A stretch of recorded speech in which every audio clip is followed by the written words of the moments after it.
I like to say that biomechanics is the bread and butter of orthodontics. In fact, this analogy was made by Professor Charles Burstone, the father of scientific biomechanics.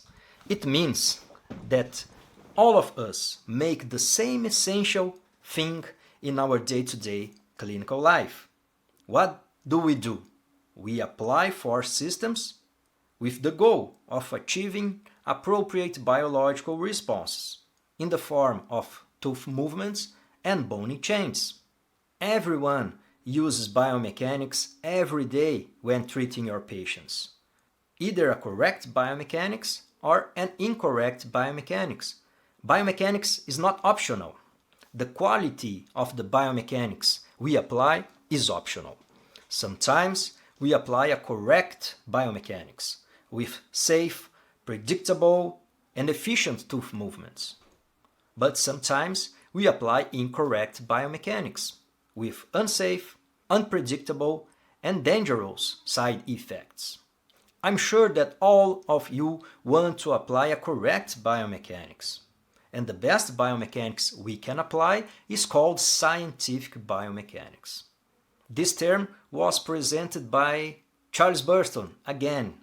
Scientific biomechanics represents an essential knowledge from all related fields of science. It includes physics, biology, engineering, mathematics, and so on.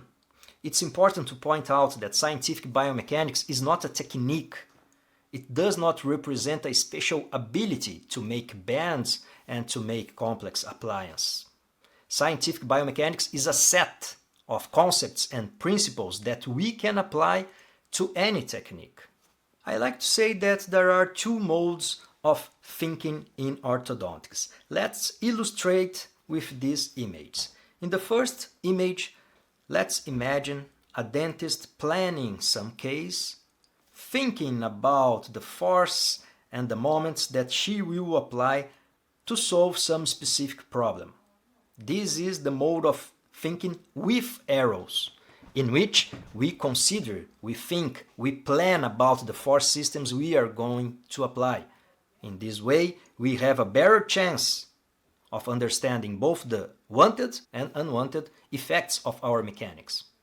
On the other hand, in the mode of thinking without arrows, she prefers not to consider all of these forces and moments and force systems related to the appliance. She prefers to trust in the appliance. I have illustrated this mode of thinking with transparent arrows to represent that the forces and moments are always there, acting. The dentist may even say that she doesn't care about the force, but in reality she knows that the forces are there, acting all the time.